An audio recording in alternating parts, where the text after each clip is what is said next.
Hello everyone. Today we're going to be taking a look at product variations.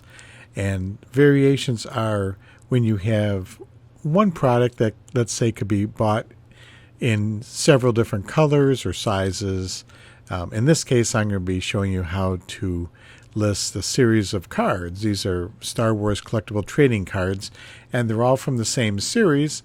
I don't have the entire series. I just have the like mismatched ones. They're not even in particular order. They're all over the place. So we're going to be listing those, and then under one listing, and then you'll be able to pull down which card you want. And so what you need to do is to set up your listing first. So I added a title here and a main picture. In this case, it's just one of the other cards. I just used that one. I thought it was kind of a cool picture. That's the main one that everyone would see. So I have the title, I have the main picture all ready to go, and we're going to be taking a look at what other information you're going to need. So let's move down here a little bit, and we're going to, after entering the title, the custom label is, or SKU, that's where you can store the thing. That's what I use it for. And then I selected the category. In this case, it's trading card singles. You can also have trading card lots too as well. And then I have a storage, so I put it into categories. Then I filled in all the other information that I needed. You don't have to fill in all those files, those fields, but hey, go right ahead, do as many as you can. And then I had AI create the description for me. Now, I'm leaving the price blank here because each card is probably going to have a different price. And so we're going to go ahead and turn on the volume pricing discount. So if you buy more than one card, you'll get a discount. And then I chose my shipping policy and my ad. I'm promoting these at 2%. But now let's go back up to where it says variations.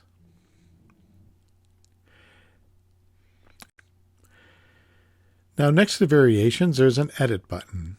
And to add your particulars in here, you just click the edit button.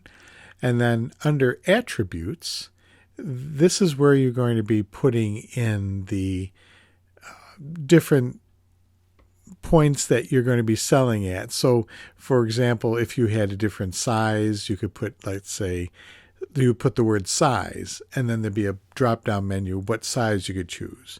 And in this case, I just put the word card type, which means you choose from a list of cards. And luckily, Star Wars cards have numbers next to them, so I don't actually put in the description of each card. I just put in the number. In this case, you could add the card type, but if you were selling shirts, for example, you could say, which shirt do you want? And then you'd add another attribute of size and then maybe color, things like that. But what's great about this is that once you put in the number, in this case, so I'm going to put in the card number, all you have to do is hit the enter or return key, depends on what kind of computer you're using. You just hit that button twice, and then you're ready to put in the next number without having to do anything else. So I put in my first number, it highlights the create your own, and then you go on and do the next one. So you keep going in that manner, and then I'll come back to it when I'm done adding in all the attributes. Now I've gone in and put in all my card numbers, which are different options under the card type attribute. But the problem is that they're not in numerical order. Now they don't have to be in any particular order, but in this case I wanted the pull down menu or the drop down menu to be in numerical order. So I'm going to have to rearrange them. And it's pretty simple. All you have to do is on the right side where it says card type, you'll just click on whichever one you want to be first. For example, I would want the lowest number to be first. So I'm going to choose the lowest number I have here and drag it up to the front. So I believe that's 133. And then we'll move that up to the front. And then I'll just go in that manner until I have them all in numerical order. If you're selling shirts, for example, you might want to put the small size first, and then medium and large, extra large, all that kind of thing. And that will make it look much neater. So now I've rearranged all the numbers so they're starting with the lowest and ending with the highest number. And like I said before, it just makes the menu a lot more logical. If I was looking for a card in this series, I'd want to be able to find it easily in the drop-down menu. So when you're done, just go ahead and click the Continue button, and then you'll see the main picture. You don't have to have a main picture, but it seems like it shows up on the mobile device or like a phone. If you're looking for something on eBay, this picture will show up. I've noticed when I leave that blank, it just leaves just a gray spot there.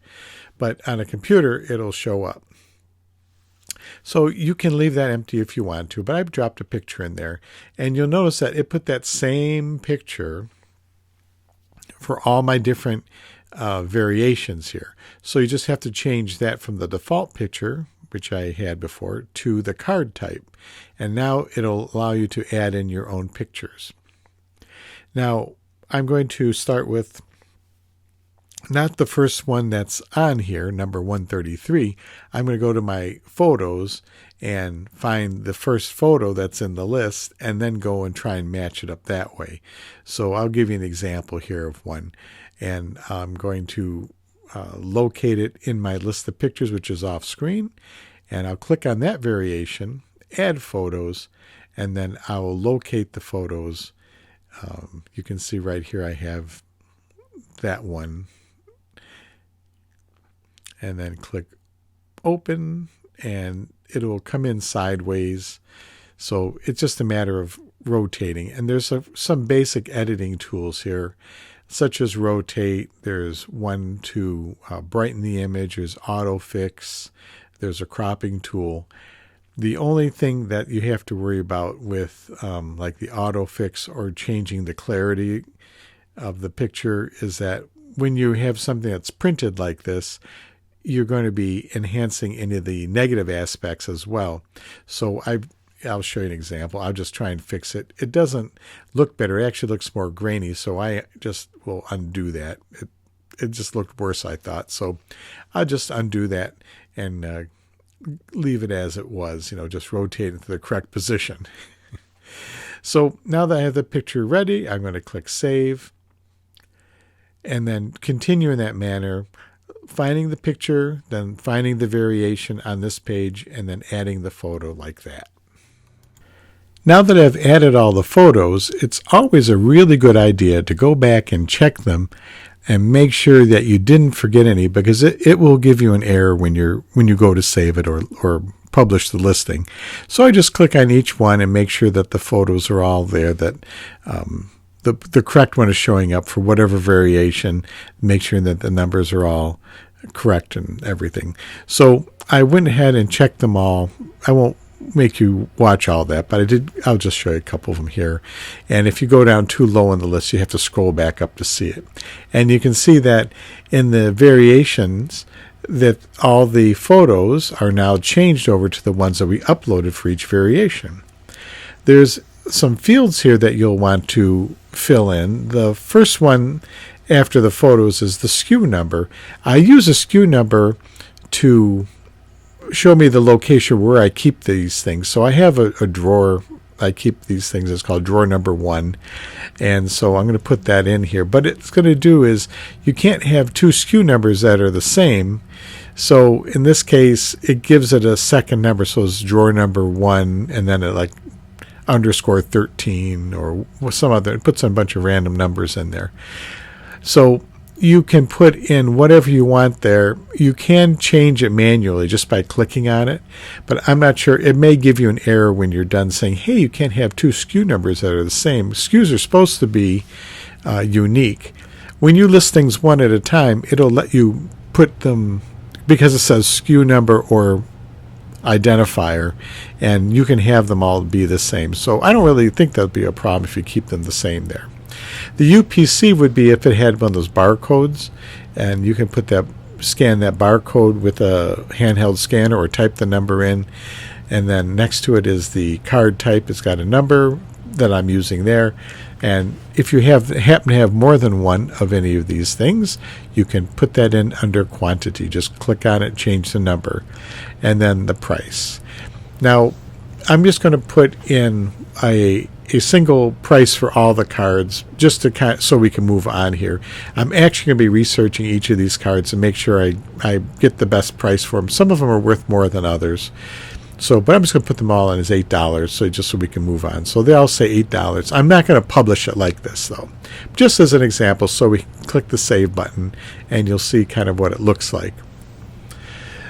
So now I have the description, I have the pictures, I have all those attributes all loaded in.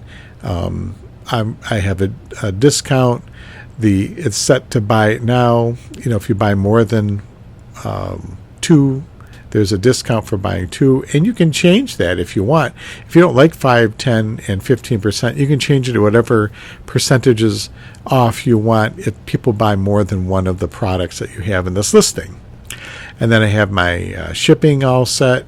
It's going to be a 1-ounce flat mailer package, and luckily the shipping on that is something like 60 cents.